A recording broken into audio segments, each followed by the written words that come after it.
Greetings everyone from the team of ACTM. Today we have two amazing speakers with us. We have Dr. Munavvar sir and also Dr. Jai.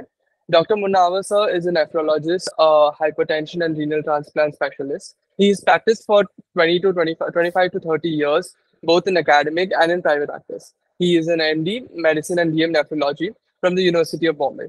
He has a lecturer and a teacher at medical colleges in Bombay. Subsequently, he's moved to the USA and completed his IM training from Crook County Hospital and fellowship in nephrology, hypertension, and dialysis from the University of Colorado, Denver, and Rush University Medical Center in Chicago. He was in academia as an instructor and associate professor at the University Medical Center in Chicago. Currently, he is involved in graduate medical education (GME) and is associated with various teaching hospitals with residency programs in the US and abroad. He also has a popular online ABIM board certification and recertification course, as well as maintenance of certification course MOC for nephrologists, internists, and family practitioners. Dr. Izhar has extensive teaching experience in medicine and nephrology. He, along with his colleague, has an impressive USMLE training program in Chicago, in person and online also. He is also involved in placements of foreign medical and international medical graduates so that they can gain meaningful USMLE clinical, United States clinical experience, that is USCs, for residency applications in the United States. He helps FMG and IMG globally from Southeast Asia, Middle East, and Europe, who have immensely benefited from appropriate placements in residency programs. We also have Dr.Jai Ahuja, who is a doctor practicing in Dehradun, India. He's finished his schooling from the Dawn School, Dehradun, following which he did his MBBS. From DY Patil Medical College, Pune. He's also been taking his USMLE exams and has done his rotations at UCSD, SUNY, and Loretto Hospital, along with being accepted for rotations at Harvard, USF, and Columbia. He is passionate about psychiatry, teaching, and writing, and is an avid public speaker. Welcome both of you for accepting to be our speaker at ACTM. Hope you guys enjoy this session. Thank you so much. Dr. Munavvar, so the stage is all yours. Thank you for the kind words. Ashwath, you have been very generous with elaborately introducing me. Thank you for that. Now there are 31 people. I'm sure everybody can hear and have their attention. I would begin with saying that I'm not here to sell you anything, okay? I am here to educate you, to inform you of certain things so that you can make an educated and informed decision, okay? And these are very important things that you need to remember because, and I'm going to keep it a little interactive here so that people don't lose focus and attention. Learning the realities and the truth that I and Jay are going to tell you. I don't have a vested interest. Jay doesn't have a vested interest. Our association with Ashwath has been that I actually got connected with him on LinkedIn. This was like maybe, and even with Jay, I think this was 4 or 5 weeks ago. And we, like you communicate with people on LinkedIn, we communicated. We thought our ideas are similar. We thought that we could do something. We thought we could help people. And Ashwath told me he has ACTM, he has platforms where there are a lot of medical students and the outreach is there. And Jay is also the same. He's a phenomenal social media person. He has his own projects going on. Fair number of people following him. Our idea is to get you to know things so that you become more aware, more educated, and you can take a right decision. Of course, you are going to make a decision. And remember one thing, the decisions you take in life is what gets you where you want to be. The decisions are the most important thing. The strategy is the most important thing. People can give you all they want to give you, but you have to be an educated consumer, and you have to decide what is right for you. And that is what makes or breaks you. So our idea is to educate you and to give you facts. And in the end, we'll have a question answer session, and you can challenge us on anything. We are open to that. You can critique us, you can challenge us, you can agree with us, you can disagree with us. That's absolutely fine. Respecting another opinion is one of the highest human virtues that a person can attain. So with that said, I'm going to give you a brief. Most of you are on the path to become a physician in US, right? Your aim is to enter into a residency program and become a good physician. You want to come here, you want to establish. Before this, I and Jay were talking that US offers a infrastructure and a quality of life that is different. I'm originally from Bombay. I've lived there for 25 years of my life. I've grown up there. The thinking that we have as a student, and I can understand most of you are going through the same, is that we want to go there for a better life. We want to go there because maybe medicine is better. We want to go there, dash, dash, dash. There are multiple reasons for everybody, okay? And that is totally understandable. But there are certain realities on the ground. You have to make sure that you have those resources, you have that hardworking capability to achieve that. It's not easy, but it is not difficult either, okay? So you have to do things with a particular strategy, with a particular aim in mind, and achieve that. It is very simple. You put in your intention and effort, halas. The result is not under your control, but it will come to you, okay? So having said that, to become a physician in US, you all know, you got to pass USMLE step 1, you got to pass USMLE step 2, and then come here for USCE, do 3 to 4 clinical rotations. It has become a part. So I've seen this evolution over the last 3 decades. When I came to US, we didn't have examination centers in India. I had to go to Singapore to write the exam. My step 1 and step 2 were 25 days apart.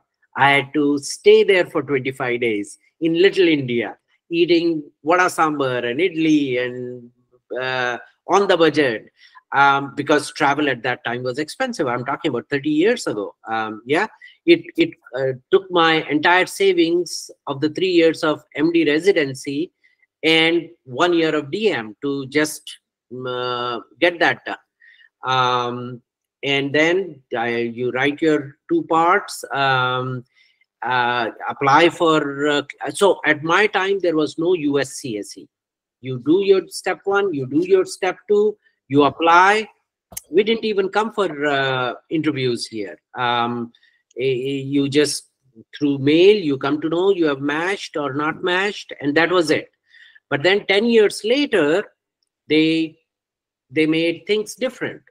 Pretty much every country in the world had USMLE centers. You don't need to travel outside. You can stay within Bombay, within India, write the exams. Then came springing of tutoring of USMLE 1 and 2, and we'll talk a little about that down the road. So the resources, the availability, the easiness increased in terms of getting you to write USMLE 1 and 2. But Americans are smart. They made the other half difficult. They then mandated, hey, you got to do USCSE. A whole lot of this has to do with market dynamics, with finances. They want you to come and spend the money here. It all takes money for you to come down here, but they made it kind of mandatory that, yes, you have to do 3 to 4 months of clinical rotations here so that you are better trained with the American system of healthcare. And I've been a part of drafting and rules making with USMLE and ECFMG earlier. It was me and our organization that 25 years ago pleaded to ECFMG that step one scores are not important in the process. Don't consider that. It took them 20 years, but now it is just pass and fail. So it takes time, but things do happen. So the point is, they do want you to come here. They then, through the boards of discussions, it was decided that, well, the people that are coming, me included, I'm a foreign medical graduate. We are considered as FOB, fresh off the boat, when we come here. So the FOBs who are coming here, they don't, they are not in tune with the American system of healthcare, right? They are not aware of how to interact with other physicians. They're not aware how to interact with the nurses. So that is why the whole discussion that they need to do USCE. But the motive could be also to get more revenue and money coming into the country. So that apart, that was the next change. Now, the people from our part of the world, we try to excel, right? We try to rise above the bar set. Then people started doing research. Hey, I want to be better than somebody else. I want to do 2 to 3 USC clinical rotations, but I want to do a research as well. So then came the research part, which is kind of hyped up in the current environment. And you can ask me questions, and I and Jay would be happy to answer you on those. So that is the whole thing. Then you apply in September for your NRMP match, and you appear for your interviews, and you get selected. That is the process. And then there are certain myths that I want to talk about that are in the minds of FMGs that we need to debunk. But at this point, I'm going to stop and have Jay elaborate on anything else on the process, in this process of becoming a physician here in US or matching, that I might have missed. Jay? No, so thank you for that, sir. That was very comprehensive, and you listed out the timeline, the historical timeline, and the current state of events too. Yeah, I just add that why see about the rotations aspect, especially as sir mentioned, that rotations have increasingly become more and more important over the years, and there can be a bunch of reasons. One can be the fact that we are assumed not to be accustomed to American healthcare, and I do think that is true. It's a different system, and we get in so much, and getting experience here prepares us for residency. I'm definitely more confident today with 4.5 months of US clinical experience under my belt as opposed to before I came there. I'm not saying I'm a better doctor today. I'm just saying I understand the culture better. And if I am to get selected for residency eventually, I do think I won't be hesitant on that front. Or, will have any worries about, oh, how are things there? Will I get into the system? So I see a benefit there. But having said that, because rotations became mandatory, but there was no centralized agency, no centralized, no universities were offering, oh, that, hey, there's a bridge course of 6 months or a year, do this and you understand the culture. It became this whole unorganized market, and there was a capitalistic incentive there too. And during my journey, and I'm sure some of you who are trying to do rotations too, you'll probably come across thousands of rotations, but on the internet through agencies and all the sort. And they're all marketed really well, right? They'll say that, oh, you'll be working with a private doctor in his clinic for 6 days a week, 5 days a week, sometimes lesser than that. You'll get, and they'll be like, oh, we'll get you the LOR. LOR is important, uh, but not all rotations are created equal by humans or by God. And filtering and sieving through that is something that we need to understand as international graduates. And I think it's a very interesting the process of just finding the right rotation too, be it a research rotation, be it a US clinical experience rotation. It's a fantastic introduction to what America is all about, because America is capitalism and marketing. And you see a lot of you will see more often than not, some friction in this way, where everything will look good and you don't know what is good. So I think really dissecting that would be of value to students, because I know that some of you might be students, some of you might be graduates, and students get to do electives through universities. Graduates don't have that option to do electives and look for externships or observerships. But even at a student level, when you try and apply for electives, there are so many barriers when you're applying. You need something called VSLO, which is Visiting Student Learning Opportunities. And that's essentially a program where American med students are on VSLO. Medical schools are on VSLO. Indian medical schools and other international medical schools are also on the same platform. And you apply for electives through that. Very few American medical schools offer electives outside of that. Big problem here is that there are so many schools that are not on VSLO in India, and you can't get access to even getting those electives. And even if your school is on VSLO, there are so many students from all over the world applying for a few elective spots. So the numbers just don't add up. They want everyone to have US clinical experience, quality US clinical experience, but the opportunities are limited. Only certain number of people can actually get access to these rotations, and which is why agencies have come up. And now not all agencies, and as I said, not all rotations are created equal. And how will a lot of agencies try to monetize this by finding some random doctor in some corner of, say, Tampa, Florida, one in I'm just going somewhere in the boonies, and it would be a rotational private clinic, and it'd be marketed as, oh, you get to access EMR, you do this, you do that. And while you can gain some incentive from some experience from that, but would it really make a difference when you apply for residency? I don't know. I don't think so. I think looking for the right rotation is super, super important. And because rotations serve two possible, they have two motives and two functions, right? One is, A, you get experience of the US healthcare system, but B would be the fact that you also get to network, and figure out where you want to do your residency, make a name for yourself during your rotation. And C is the LOR. You need a LOR from someone who's recognized, not from someone who's just a random person. And with all due respect to the person who's writing the random LOR also, but no, some LORs matter more than others. If the LOR is from an academic setting, that will matter more. So yeah, just these few things about that.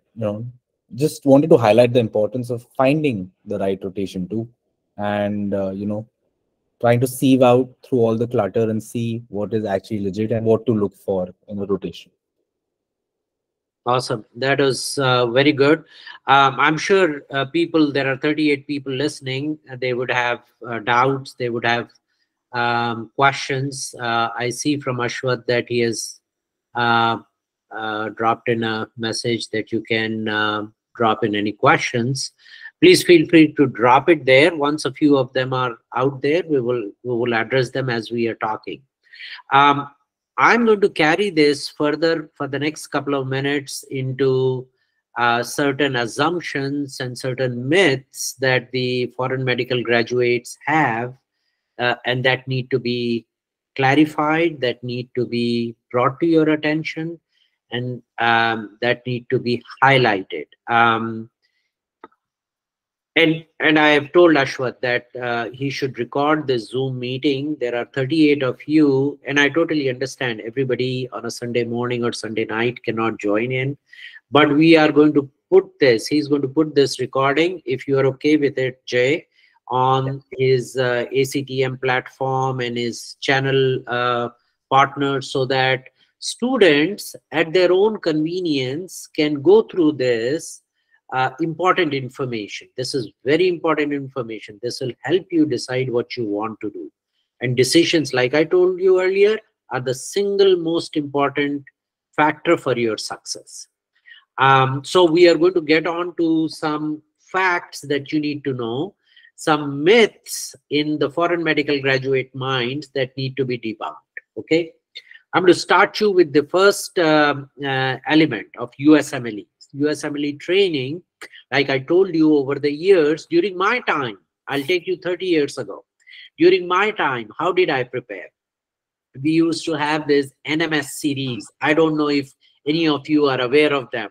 NMS series is a National Medical Series. These used to be booklets, this size, in all branches: anatomy, physiology, biochemistry, pathology, all immunology, everything, okay, basic sciences. There used to be 12 or 13 of them. And that was our biggest investment. It used to cost us about 25,000-30,000. We would buy these books and we would cram them. Okay, we didn't have question banks at that time. There used to be 25 to 30 questions in each of those booklets, sometimes maybe 100. That's all. That was our resource. That was what we had to do to pass the exam. Now, over a course of time, UWorld has come up. Actually, it is owned by a South Indian, a person known to me. Yes. UWorld guy was a hospitalist. He used to work 15 days in the hospital and be off 15 days. And the 15 days he was off, he started drafting questions, came up with this product, and voila. It is used all over the world. It is used by 80,000 students every year. So, but this is what I'm saying. He met an unmet need of people, right? That was the unmet need. So there are products like that, Boards and Vitals, UWorld, Amboss, all are phenomenal. My own daughter is using them. These are resources for you to use, but then there is also what's called as you know everything, but still you won't be able to answer the question of your right? Because some people are good at testing.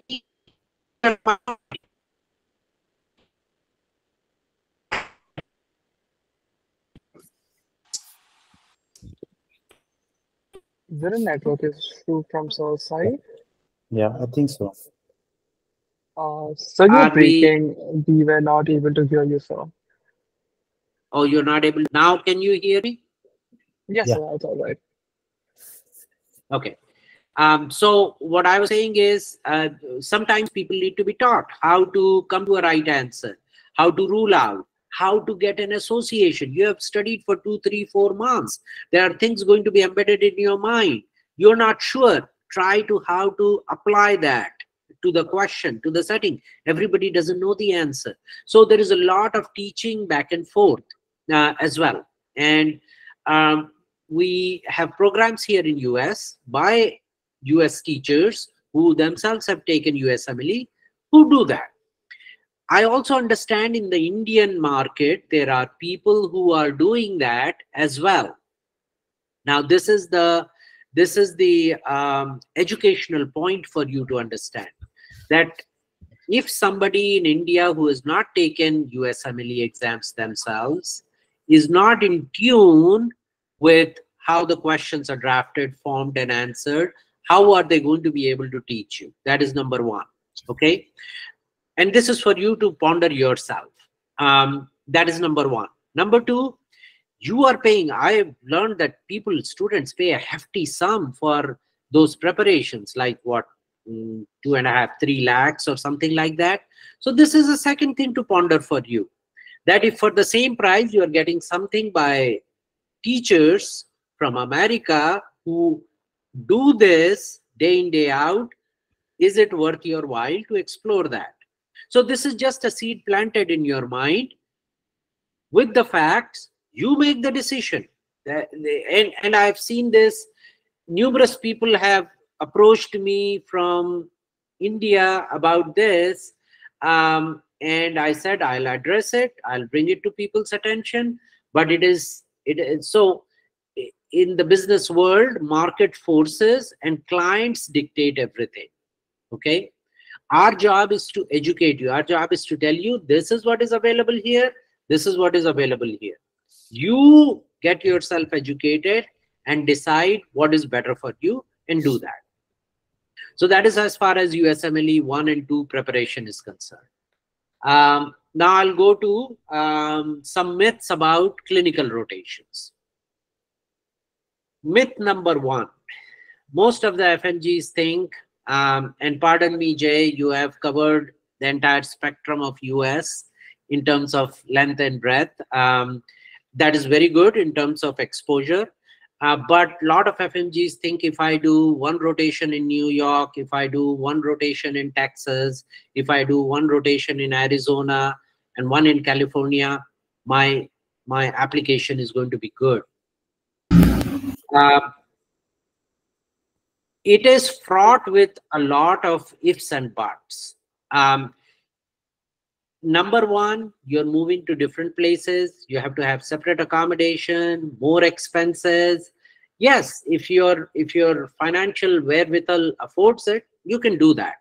But remember, keep in mind, the rotations that you are getting are for the LORs.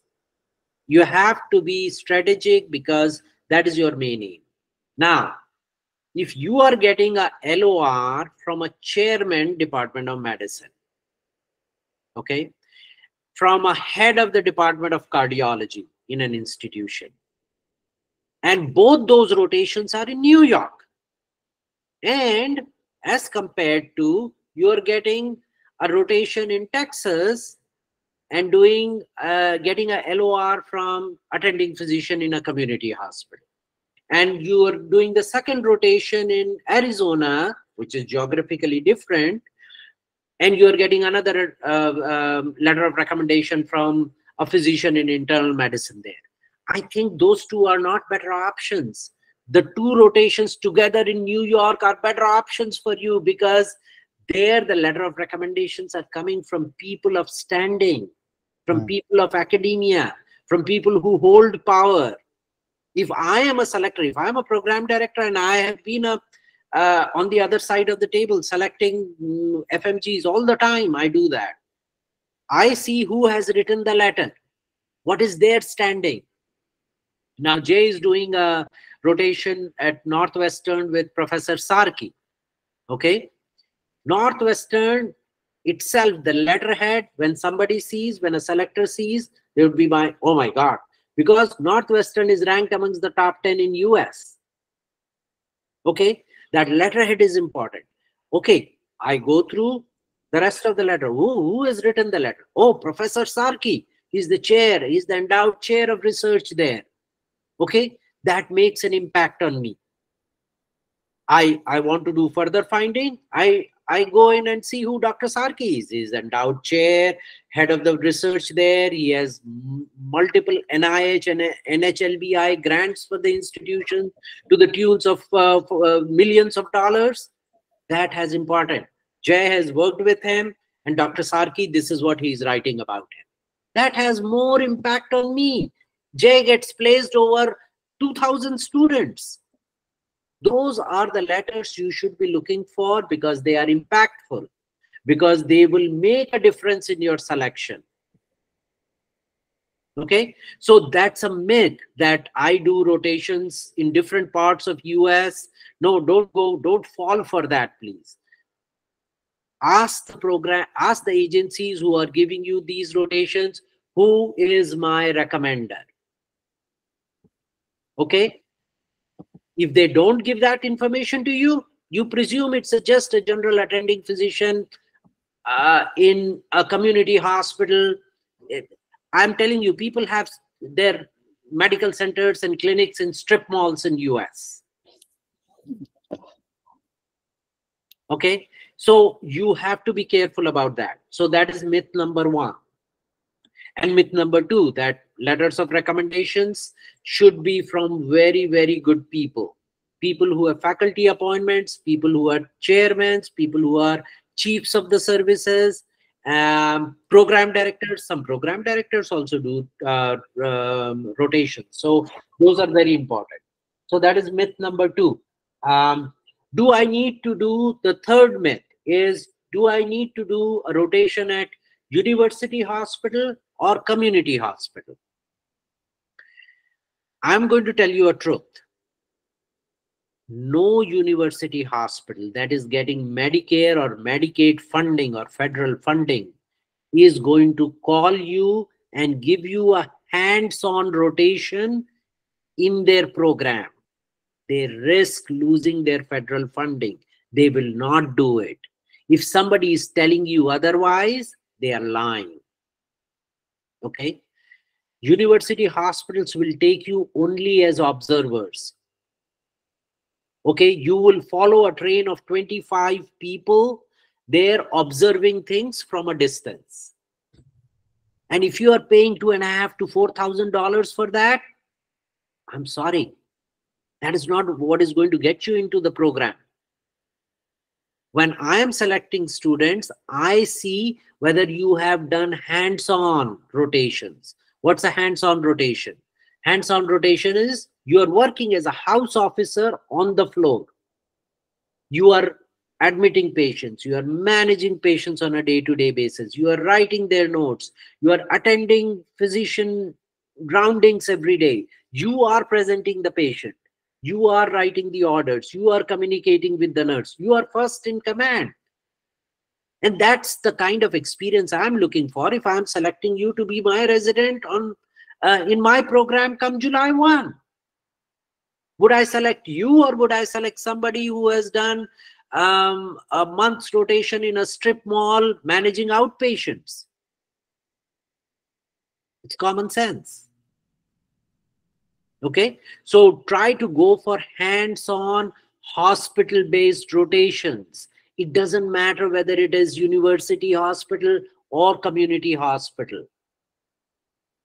Okay, try to do that.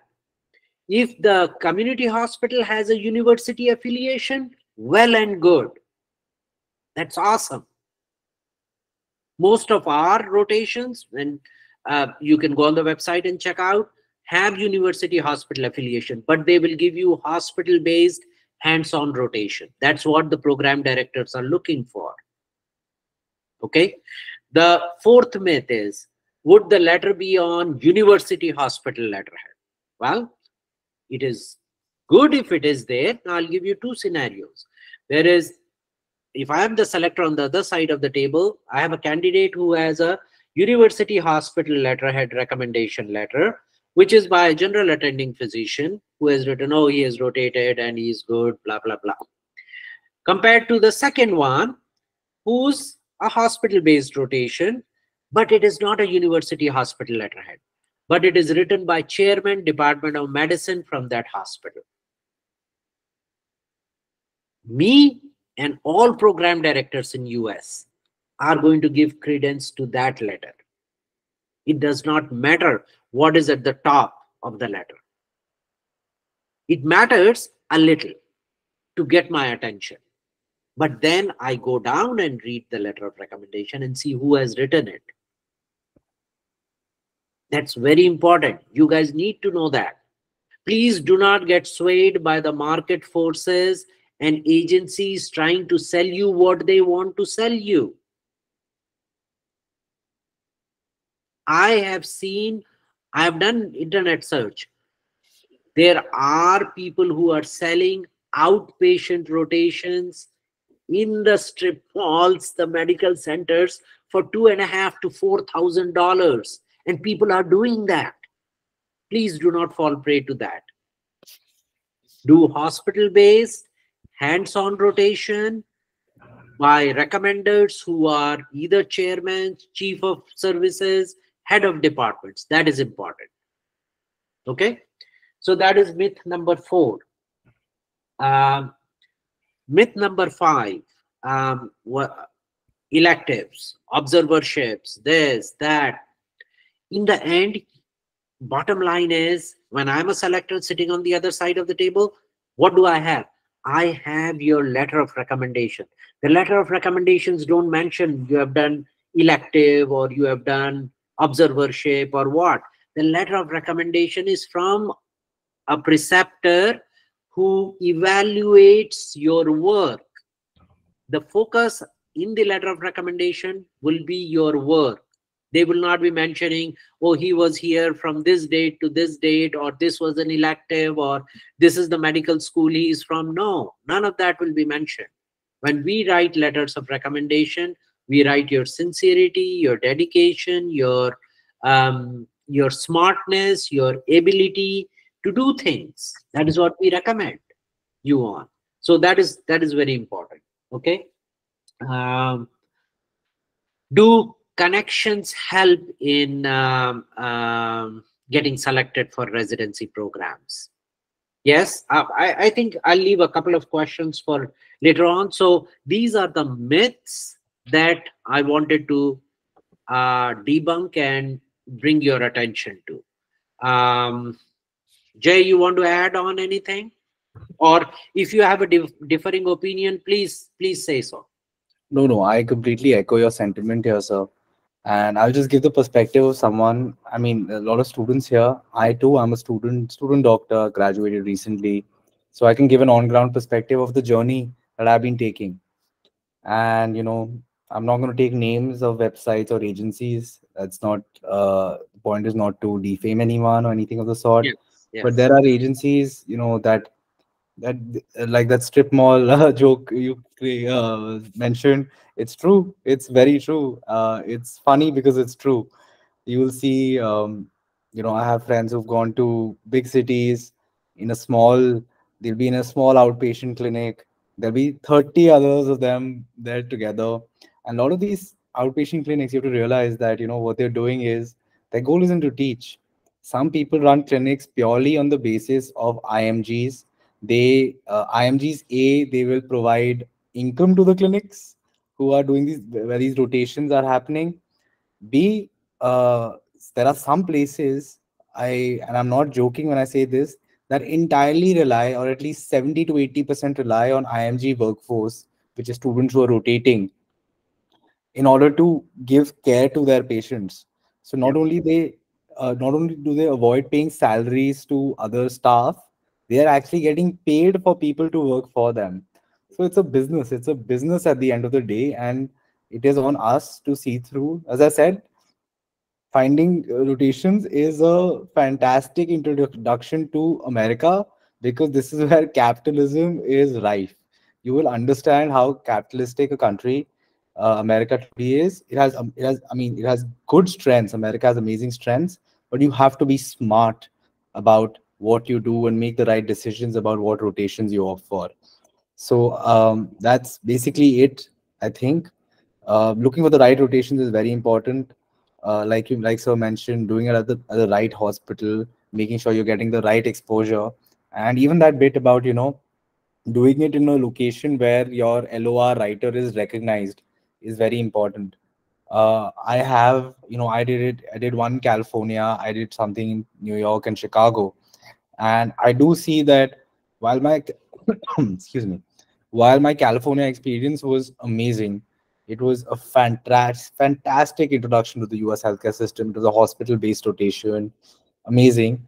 My chances of matching there when it comes to the big picture are pretty low. If we look at statistics, of course, I'm never say never and all of that, but if you look at the statistics purely, and I do believe in numbers and math always, I think math is the language of the universe and life itself. It The odds are low. Whereas doing my rotations here in New York, even Syracuse, which is a university hospital known for taking IMGs, they add more leverage into my application. They allow better opportunities to open up for me, because even if I don't match into I or anyone else, I know some other people who've done these rotations where I'm doing right now, which I've done in the past few months in New York and Chicago. Even if you don't match into that program, these programs around, it's medicine is a close small world, as big as it is small. And people know each other. And even if I don't match into a specific program, they'll see that, oh, he's done a rotation with this doctor. I know this doctor. We met at that conference that day. Oh, we did our residency together. And oh, something like that. These connections are always there. And they will take the word of someone they know more strongly and will consider it in higher regard, as opposed to a random doctor in the boonies somewhere. So yeah, that really makes a difference. And selecting and sieving through the right clinical experience, especially I did my rotations after graduating, right? I did not decide on the USMLE journey in medical school like some of you may have. I decided, in fact, the day 3 days after my internship got over, when I could not do electives, I was like, you know what? I've done all of this. I don't want to do it. Part of that was also because I graduated during COVID and I was part of the workforce during that time. And there was not much. It was such a scramble that we didn't know that. I mean, focusing on the future was a luxury at that time. You were focusing on the present and dealing with the situation on ground. But I mean, that's just about me. But holistically speaking, I didn't have any opportunities for electives, and either looking for observerships or looking for good externships to the right agencies were my pretty much my only options. And I think I do have considerable experience in navigating this bureaucracy, or this labyrinth, not a bureaucracy, but the labyrinth of the maze of US clinical rotations through agencies and observerships through universities alike. And yeah, um, one should know how to select the right rotation. It is very, very, very important. Every agency wants to make money, but not all agencies have everyone's best interests at heart. So, and not all, I mean, uh, some agencies can have fantastic rotations too, but really bad rotations too. And they'll market both of them equally, right? They're selling a product. They won't say that, oh, this product is so bad and this product is so good. They'll be like, this product is amazing, this one is better. So that's how it actually works. You have to be smart about this entire decision, whichever rotation you opt for. Now, that's awesome, Jay. I think your perspective, your view is reflective of the student community who's coming here and experiencing these things. I can tell all I want to say, but it will always be seen with skepticism. Somebody like you who has gone through that, seen that, experienced that firsthand in the land, validates my point. So thank you Nice. for that. Of course, sir. What I'm going to do, Ashwath, is it okay if I take on a few questions? Sure, sir. So there are a couple of questions in the chat box and a couple of questions that people have texted me personally too. So would it be all right if I read out the questions for you so that you or Jay sir can take it out? Sure. Okay, so the first question that I received was electives versus observership. Which one precedes the other, or is there any ranking order for both of them? And so that was the first question that I got. So you want to tell the name of the person who mentioned that? Oh, it was through WhatsApp. It was a person I'm not really sure. Okay. Because I have a separate set of questions that I'm seeing. Yeah, this is on the chat box of the meeting, and I've got received a personal questions in my WhatsApp too. Okay, So I this is from see your one with electives. Yeah. No, this is fellowship and observerships. Okay, so let me address the electives observership part. I know there are guidelines, like Jay mentioned, that if you are a medical student, you can do electives, right, Jay? Yes, sir. And if you are a graduate, you cannot do electives. You can do observerships. The difference between electives, so Jay, let me ask you a question. What is the difference that the student perceives doing an elective and doing observership? Okay. I mean, it's a different, there's such a big difference, right? When you're an elective, you enter as, you're a student, right? So you're there to learn. And how, as we mentioned at the very beginning of the chat of our conversation here, American students learn on the job. They will be working as an integral member of the workforce of said department. Psychiatry, they work under an attending as essentially a psychiatrist. Like, they try to emulate that. They'll go conduct patient interviews. They will work on treatment plans. They will be a focal point of providing health care to the patients. Yeah. And in an observership, it's like looking from the window.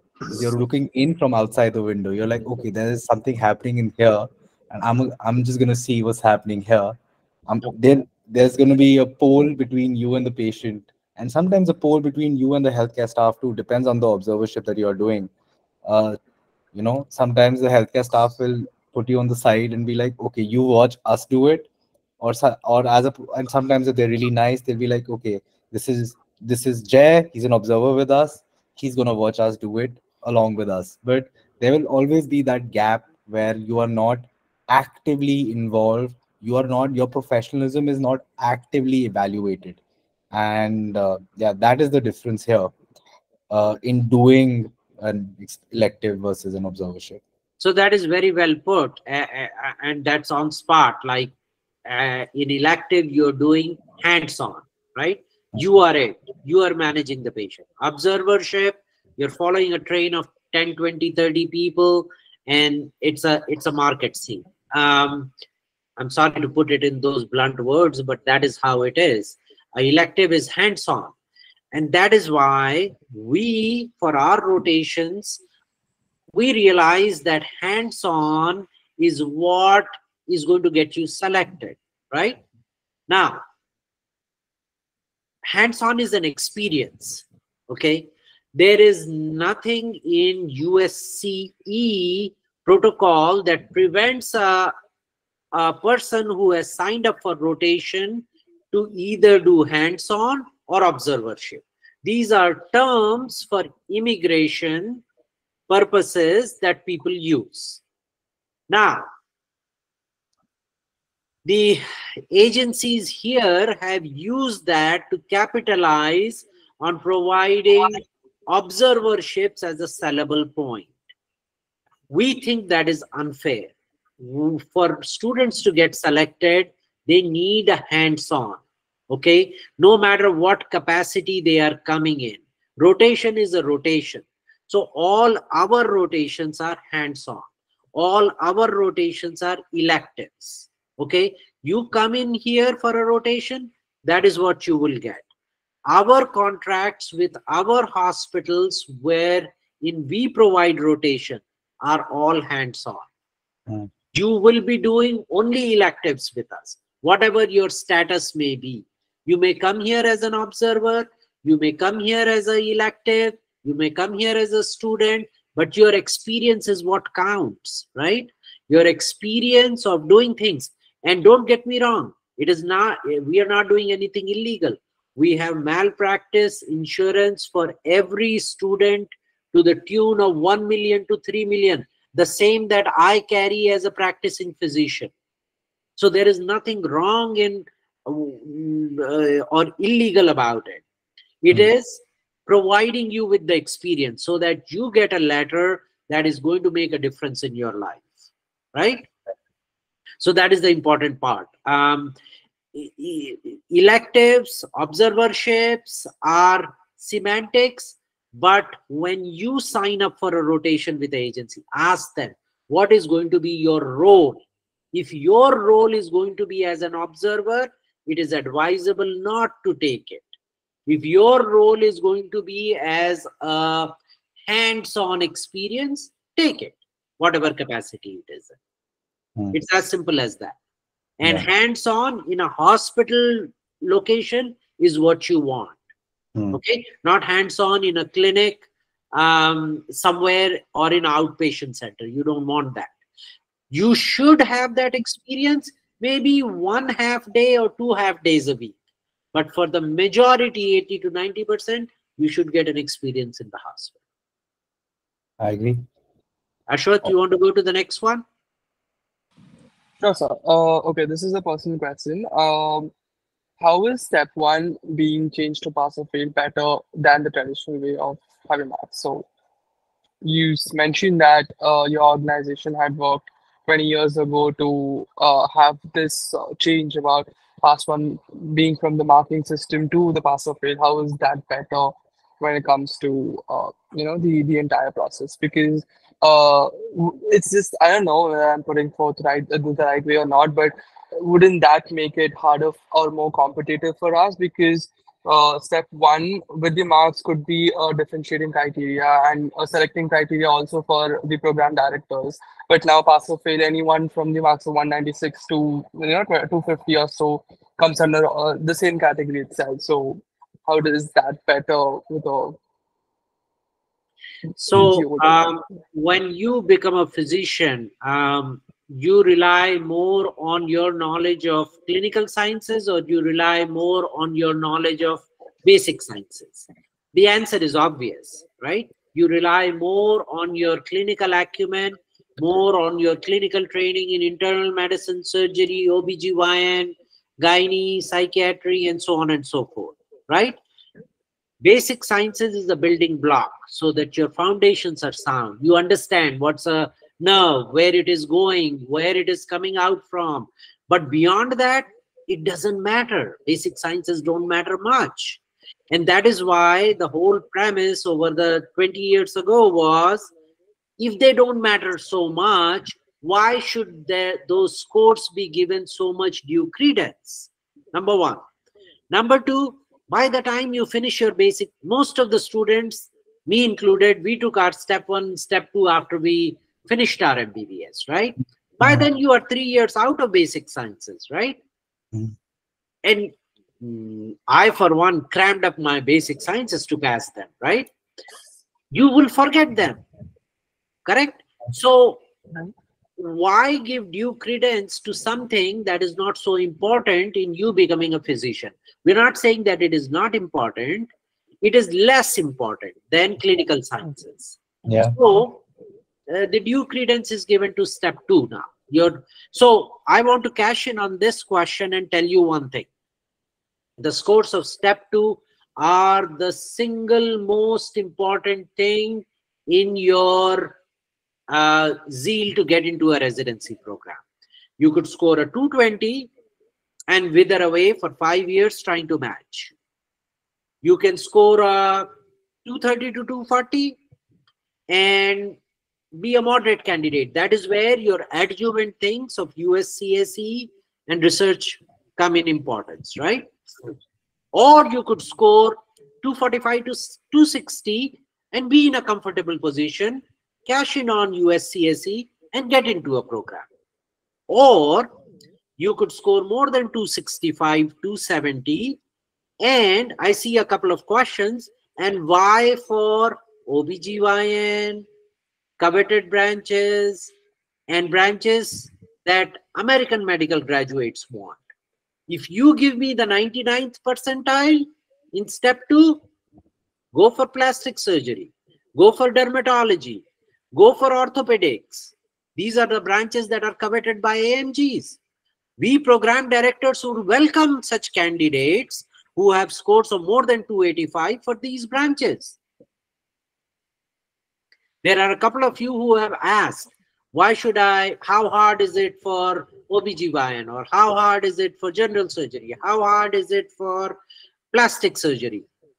You can do them. Give me the step two scores. Give me 280 plus. We'll get you in. Yeah. But if you have 240 and 245, and if you are vying for those, it's going to be hard. Not that people don't get it. It's a stroke of luck. It's a matka, 50-50. You get it or you may not get it. So that's a chance you have to take. Yeah. Just to follow up on that, one of my mentors is a IMG who matched into dermatology. And I completely echo what Sir said here. And this is what his words are also, on this particular instance, that he had a late 260 score, I think above 265, a little less than 270. I'm not sure of the exact number, but somewhere there. And he said that was my foot. He went to the program director. He spoke that, hey, how can I match into your program? They said, you're an IMG, this is dermatology. There's no chance. He's like, so my step score is 260 something. He's like, okay, now we're talking. And then suddenly his eyebrows went up and he was like, okay, that's a good score. And now we can talk. And then he got a research fellowship there. They evaluated him and he matched into that program. Yeah. So that score makes a big difference. Step two is the new step one, in my opinion.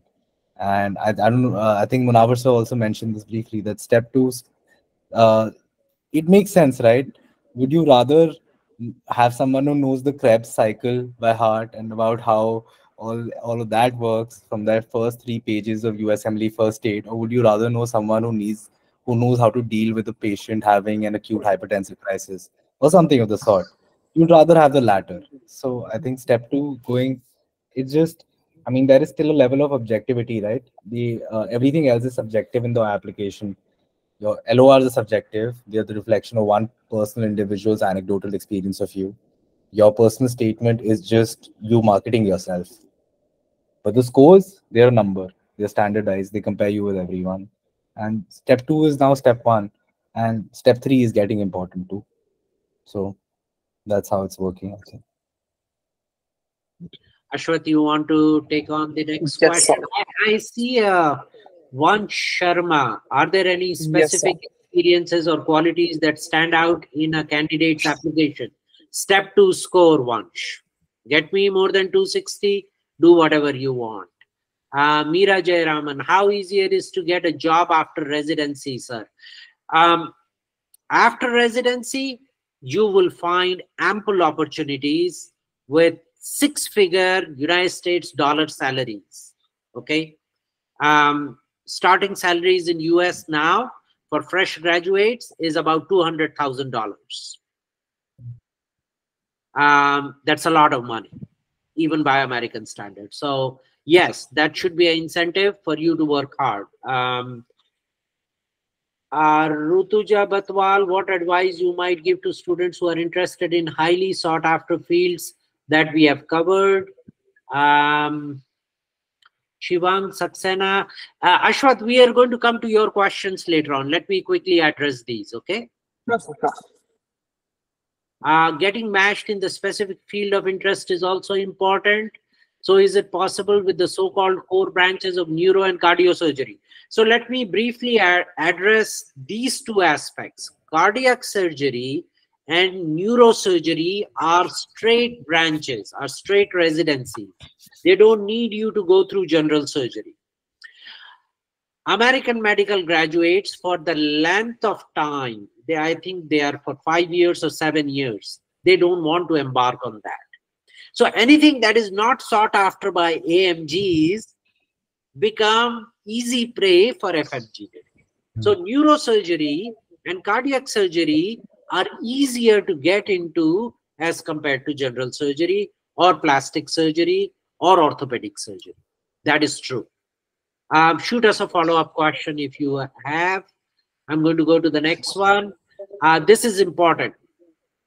Yashaswi asks, for a person who is not in a great financial position as of now, is it better to apply for it after post-graduation in India, since the living expenses need to be kept in mind? Would that affect our chances of matching into a specific field? Now, you give me a very good window to bring and highlight some important things. Yashasvi, I have known, so there are IIT students, right, who do their engineering and degree from India. And then they try to come to US to do masters. People from regional engineering colleges in India will finish their graduation and try to come do masters here so that they can get a job and they can better their prospect. I am godfather to a couple of my medical students, medical college friends whose children have come here to do engineering degrees, right? They have taken loans of 75-80 lakhs to do their masters here so that they can better their prospects. Okay. I would suggest the same to the medical graduates. You take out loans. You take out loan of whatever amount it takes. Now, what is the amount you are looking at? USMLE step 1 and step 2 you do from India, from the comfort of your home, staying at home, eating at your parents, and maybe coming up with the money to do that. That's not a big deal. The real expense lies in doing USCSE. And we'll call upon Jay to elaborate on that. But my understanding is you need, so the major expense of doing USCSE is your rotation fee and your rent, accommodation, food, transportation. These are your major expenses. You need a minimum of $3,000, at least a minimum of $3,000 to do one rotation. It could be more. So if you have to do 3 rotations, you need a minimum of 10,000 US dollars. 10,000 US dollars is 8.5 lakh rupees. Okay? Make it 10 lakhs. Take a loan of 10 lakhs. Take a loan of 15 lakhs. That is still better than an IIT or engineering graduate taking a loan of 75 to 80 lakhs to do their 2 years of masters and then risking getting a job. Yeah. We as medical professionals are not gutsy enough to do that. Develop that guts to do it. Don't haggle for $200 or this or that. I see students, sir, I don't have money. Well, you don't have money, you don't do it. You take a loan to do it. Take a loan of 15 lakhs. Better your chances. You're looking at $200,000 in salary year 1 after graduation. What are you concerned about? So that is the reality. That is what students need to do, and that is what they should do. Yeah. Jay, elaborate on what I just said. 100%, sir, because I completely agree with this. I understand that finances are a big thing for us coming from a third world country, from a developing country. I won't say India is the third world anymore. Within India, there are so many Indias, so it depends on which part of India you come from. But we have to view every cent, every dollar, every rupee, every little bit of money that we spend as an investment. It's about changing that mindset. Even if you were to invest this money, you get it back within the first few months of your first job as an attending. That is phenomenal. If you invest, say, sir is saying 15 lakhs, even if you invest 20 lakhs, let's just go there. Your first salary is 200,000. Let's say that's around one. Take home would be what? Let's say 1.5 crores a year in rupees. Something like that. I mean, I'm just, going by random numbers here. But even if that's the ballpark figure, just calculate how many months it takes for you to make back the money that you spent during the process. And if I were to be speaking to a financial advisor right now, they would tell me that, and I actually did, and they told me that if you look at it as an investment perspective, the returns are exponential. It's staggering. आपको India में you get 10% interest or whatever on any good investment, and it's considered amazing. Look at the returns here. So I think one should change their mindset when it comes to these things. Yes, finances are tough, but the odds are pretty good, right? If you match into a residency program, and if you keep at it, and you do the work that you can on your end, I think the system will favor you matching. And the match favors the applicant and all of that. Of course, it's tough, but from a financial perspective, you have to look at it as an investment. You have to change that mindset and put in the money, and because the money you put in will come back to you. I will add on one thing, Jay, here, that September you apply for residency match. July 1 you begin the residency. Average resident salary in US is 50 to 80,000 US dollars. That's good money. You can pay off all your loans in the first 1 to 2 years of your life in training, leave alone earning 200,000 as an attending physician after you finish your residency. So this is a no-brainer for me, that whether you need to take 20 or 25 lakhs of loan to do that, take a non-interest bearing loan from your parents if they can give you. Take a non-interest bearing loan from organizations that that might be there. If that is not possible, then go ahead, take a loan on interest and do it, because that's for your benefit. But you got to have the guts to do it. Yeah, I agree.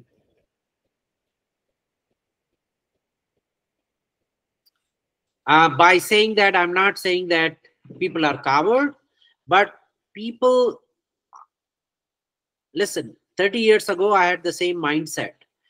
And in retrospect, instead of doing 3 years of MD, 2 years of DM in nephrology, being a lecturer for 1 more year, 6 years spending in India, and then doing it all over again here, I would advise you all, become gutsy, take a loan of 25 lakhs and go ahead and do what you need to do. You'll have a head start in life.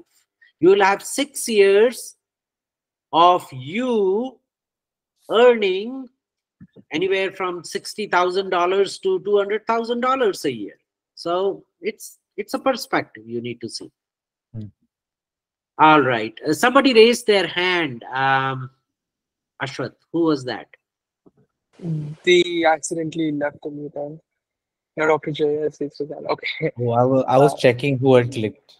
So by Okay. mistake. No. Yeah. They kind of left the meeting after they raised their hand. I guess it was a mistake. I hope they didn't get offended because their raised hands was not No. needed. That's all right. So the next question is by Pranav. Are there restrictions for applying to California universities? Need for some special letter or prerequisites, particularly if one is applying for a radiology fellowship match? What do you mean fellowship and not observership? Jay, are you aware of anything specific for California? A little bit. I do know because before psychiatry, I did think about radiology. For at some point, when you say fellowship match, I assume you've already done your residency and you have to go through the 4 years of fellowships, and I think it's called the alternate pathway. So that's the ABR pathway where you have to do like 4 years of fellowship. I think 1 year of different fellowships, MSK, chest, body, MRI, etc. And that equates with you becoming fully licensed to practice radiology in the US. With specifically regarding California, I'm not 100% sure on this, so take this with a grain of salt. But I think one needs, along with the ECFMG certificate, you need to also have the California state license to apply. Yeah. And I think that's pretty doable because people have done it in the past. Once you have your ECFMG certificate, that process becomes a whole lot smoother. So I think so. There may be more loopholes you need to go through, but in a broad sense, I think that you need to get that state licensing in order to apply. California has some rules regarding that. Correct. I think there is extra time involved of about 6 to 8 months, but you can do it. Ashwath, who's next? Yes, sir. The next one is by Dennis. I'm working as a nephrologist in India. Can I apply for observership for about 3 weeks at a hospital before getting the USMLE exams over? And what would be the sites or the way to reach these hospitals? So this is a person who's already done that. I'm glad that you're doing nephrology in India. I'm not sure if you are already done with your DM or DNB and what your long-term goal is. But if your long-term goal is to come to US, then and you want to do it right away, then just follow the path of what we talked about, USMLE 1, USMLE 2. Do some USCE, 1 or 2 rotations, and then apply for the residency program. I'm not sure what you are trying to ask. Are you trying to get into a training program? Are you trying to get into a nephrology fellowship program? There's a follow-up question there, and whether if I apply for research post-op job, will that hamper my future working as nephrologist in USA? Your working as a nephrologist in USA would depend on whether you have done nephrology fellowship in US or you have done resident. So I am a nephrologist myself. I'm from KM Hospital. I did my DM, DNB from there in nephrology, and subsequently after that I came for a fellowship directly here at University of Colorado with Bob Schreier, and did my 2 years of nephrology fellowship. My wife was at University of Chicago in the meantime doing pediatric training. So I had to wait anyway in US for 2 years for her to finish. And then I thought I finished my nephrology fellowship. I'll practice as a nephrologist in India till she finishes and we go back to India. But I couldn't practice as a nephrologist even after finishing nephrology fellowship, because then you need to do internal medicine residency, which I went back and did internal medicine residency, certified in IM first, and then certified in nephrology. So there are 2 ways to do nephrology here in US.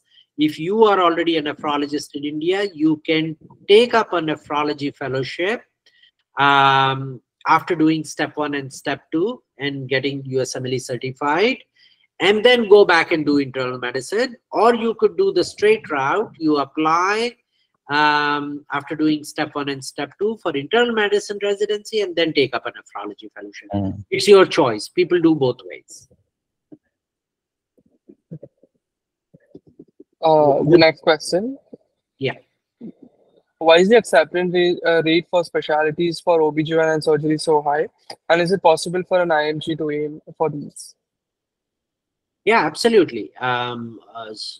OBGYN, surgery, if you have scores of more than 255, 260, like Jay and I have been saying, go ahead for it. Step 2 is the new step 1. I see Jay has very nicely posted that.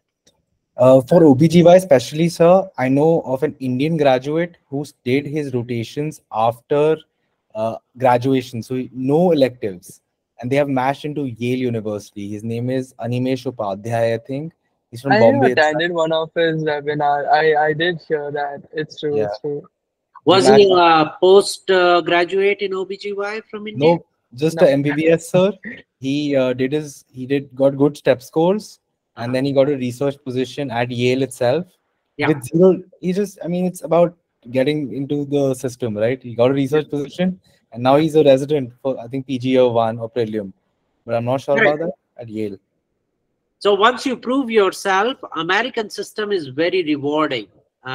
If you prove yourself, if you have a talent, America doesn't leave a talent alone. They reward it. Yeah. So yeah, go for it. The next question is by Rituja Patwal again. Which is better, preliminary residency program or transitional match programs? Which one is better? Jay, you are better at it. Yeah, little bit I know about this because, as I mentioned, I was looking at radiology a long time ago. Transitional year program, these are all programs that you need to do once before you get into a specialization like radiology, maybe dermatology also, I'm not sure, but for and I think anesthesiology also, not 100% sure, but definitely for radiology and some other residencies which are like specialized from the get-go. So they want you to work for 1 year in a hospital setting as, a primary care doctor, rotating internal medicine, emergency medicine, and the likes. Transitional year is considered to be better, is what I've heard, which is why it's more competitive. I don't know why it is better. I don't have insight into that. But I do know that at the end of the day, whatever you do, it's a way in, and that doesn't take anything away from prelim years. Transitional are known to be slightly better, but it's all good. It's just 1 year in a long road of training. Yeah. Ashwat, next one. Yes, so the next one. How should we prepare for USCE in order to make a good impression? How should we prepare for USCE in order to make a good impression? Your aim is to get into a residency program. You want to make sure that you do the right things. Number 1, try to do hospital-based hands-on rotation. Number 2, try to do anywhere from 2 to 4 rotations. Number 3, try to get LORs from people who matter, like chairmen or heads of departments. Number 4, try to do research if you can. And number 5, apply and pray. What else can I say? Jay, go ahead. Yeah, be enthusiastic. Don't be passive, be proactive. Ask where you can help. Try to be, I mean, you're a student at this point, right? When you're getting clinical experience, even if you're a doctor, they look at you as a student doctor. Point is, you're there to learn. You're not expected to be brilliant. At the same time, you're expected to be working towards getting better. So you should have some knowledge base. That's why I do say that step one really helps in order to at least prepare you for rotations. And at least step one really helps. The more you know, the better. But you're not expected to be perfect from there. You're expected, what is expected of you is to have the right attitude as a student. So ask where you can help out. Talk nicely to people. Show that you can be, it's not just knowledge, it's also about interpersonal skills. You should be someone they like spending 8 hours a day with, at the very least, 9 to 5. And if they don't like spending time with you, then they'll reflect and either your LORs or at them not taking you for residency or something of the sort. So be a good person, be someone who's approachable, nice, and be interested in your specialization. And if you're proactive, somebody you see a case, be like, hey sir, can I do a presentation of this case today, tomorrow? Uh, or if you see in psychiatry, we have biopsychosocial evaluations. Once a week, you discuss a case. So you can just go, hey, ma'am, can I please present this case for my biopsychosocial? Just take initiative and be there to learn. Genuinely from your heart, want to learn, and it will come across in everything you want to do. If you're just there to spend time and get LORs, that's not the right attitude. You are there to learn first, and the LOR is a consequence of your attitude during the rotations and how you've been. So be there to learn, and things will be good. Have the right mindset. Let me add one thing, Jay. We as attending physicians, and I have a lot of students, they rotate with us. We are able to figure out very quickly how interested, how dedicated, how sincere a student is. Please do not come here to do rotations with an attitude and an ego that I have paid $2,000. I need worth every penny of it. That attitude is not good. Come here with sincerity, with humbleness, with dedication and obedience, not defiance. I see a lot of FMGs who are trying to do things, but they cross paths with their attending physicians or places where they are rotating. Don't do that, please. That will hurt you more than help you. So try to be sincere, try to be timely, try to be dedicated, try to be obedient, and try to be humble.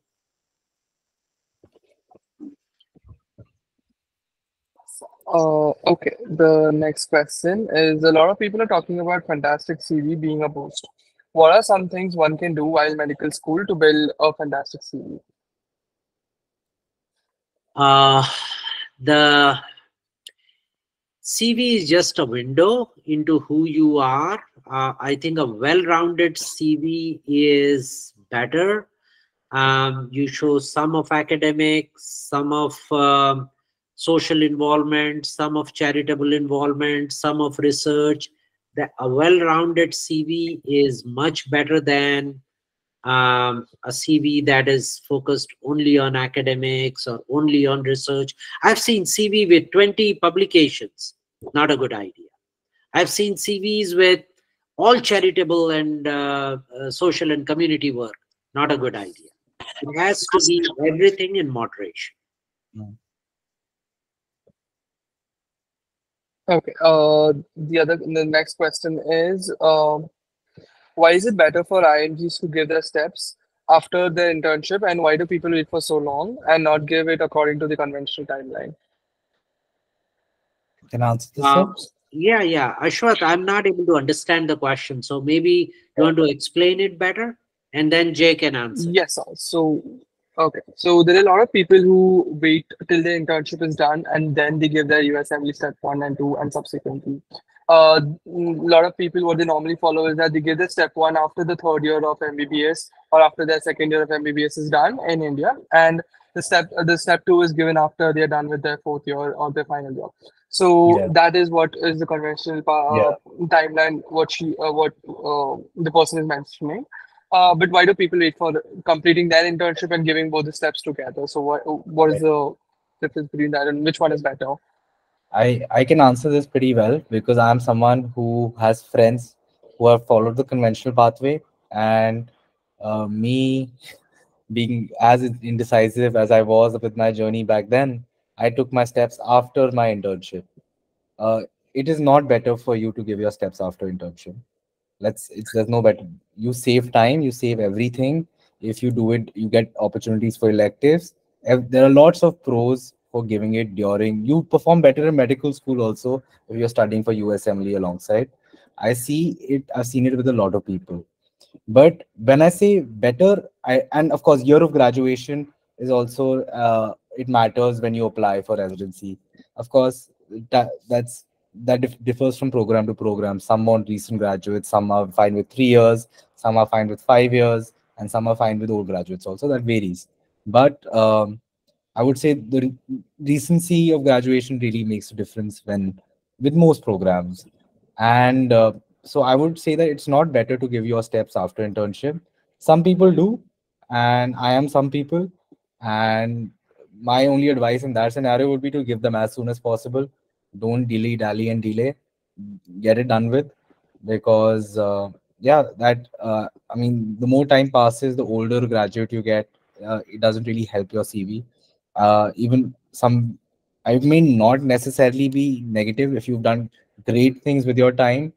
After that time, it varies. Of course, every application is different, but you might as well make the most of what you can. And I would always recommend that if you are decisive enough about the USMLE journey, you know that India is not where you want to do your training further training, post your MBBS, post med school, then just get on it during med school. Because that's what my personal opinion would be, sir. Yeah, I think it makes sense that you're fresh with basic sciences, you knock them off. I think additional study of maybe 2 months dedicated time after you finish your first MB should be good enough. Yeah. Yeah. So this is a follow-up question from Dennis. I have completed my DNB nephrology from India and want to work in US as a nephrologist. So if I finish my USMLE and apply for fellowship from US in nephrology, can I work there as a nephrologist, or do I need to complete residency of medicine and nephrology from US only to do so? So yes, the answer to the first question is no. Do I need to complete residency of medicine and nephrology from US only to do so? The answer is yes. There are certain institutional permits that will allow you to practice limited only to that institution if you just do the fellowship. But that's your personal call if you want to be in that situation. But to be on the safer side, if you want to have an option to practice anywhere in US, you should do your residency and get board certified in both internal medicine and nephrology. Okay, perfect. So this question is from Yashasvi. Is there any way that they can get in touch with you? So you can surely contact us, and we'll get you in touch with Dr. Munawar soon. So do reach out to us, and we'll relay your questions and your doubts to Dr. Munawar, sir. Um, I see a couple of more. Yes, sir. There's one more. Yeah. Is there There's a way one we from can get Soham in touch Jha. with you, Yeah. sir? Ashwath, why don't you follow up on that? Bharati Isaivanan, thank you for your insight. I have heard a lot about USCE being like an extended interview, which is why I was being worried about being prepared. Vidhi Matre, thank you very much. I am MS2 and it's been kind of confusing because there are rarely anyone I know who have given it according to conventional timeline. So yeah, I got my answer. Soham Jha, how can I get into a competitive residency like neurosurgery, which is quite difficult for IMGs to get into? So what should be the approach? I think Soham, you probably joined in later. We addressed that question. You want to We'll have get the into it? recording for this session, so Yeah, I guess that'll answer them. So yeah, yeah. I think it has been 1.5 hour recording, right, Ashwat? it has easily it surpassed that. You might want to refine it, clip it, and then post it. Yeah. Sure, sir. Um, Sure, sir. We'll eh, have it into two now, parts if that's possible. this is my request to the 26 people or 30 people who joined.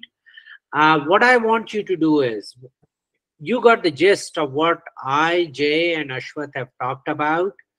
Um, be our ambassadors in educating and transferring this information. Tell this to 5 other people. So 30 of you, if you tell 5 to 10 other people, you are covering 300 to 500 medical students who are interested in this endeavor. And that would be my return on the time I have put in this.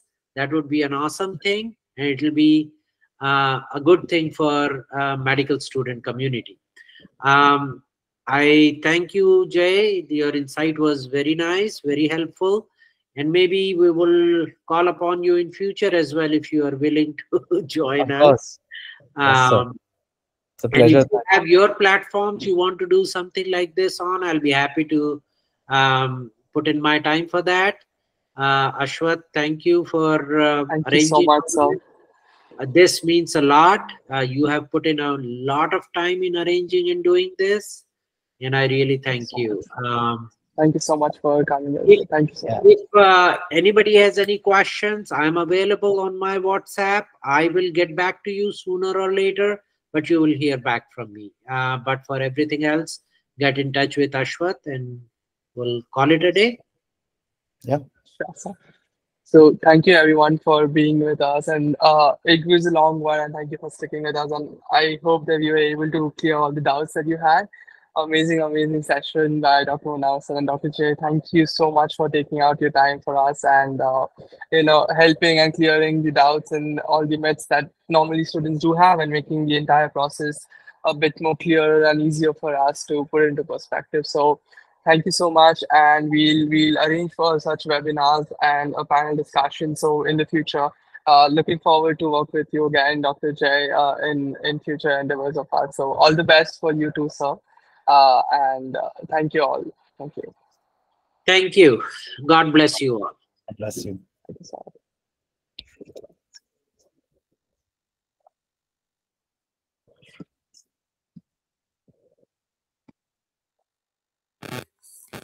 Hi, Ashwat Bhaiya. Hi. Yeah. Hi. Tell me. Yeah, Ashwat Bhaiya, I'm not sure if you remember me, but I'm Ananya.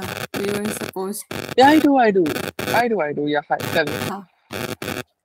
Uh, yeah, so probably it's late right now. So I was wondering if you could share what if it's comfortable here, or maybe I should connect to you with with you on WhatsApp or something like that. Your voice is cracking Uh, up. I cannot hear you. Yeah, so hi, I'm Ananya, and we actually were supposed to meet online the other day, but I had some medical emergency, so I had to rush there. Right. Right. So Right. Right. I Right. was Right. just Right. yeah, yeah. So I was wondering if you're comfortable here, or maybe we can uh, connect on WhatsApp or something like that. Just whatever you feel We comfortable can with. connect after this meeting. We can connect after this meeting. I'll give you a call right away. Okay, okay, take it. Thank you. Brilliant session, by the way. Welcome. Thank you so much.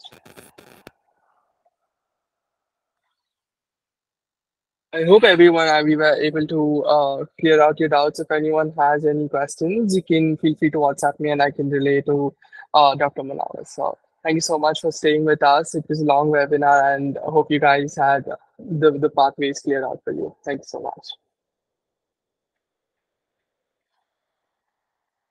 You guys can start, Kieran. Thank you.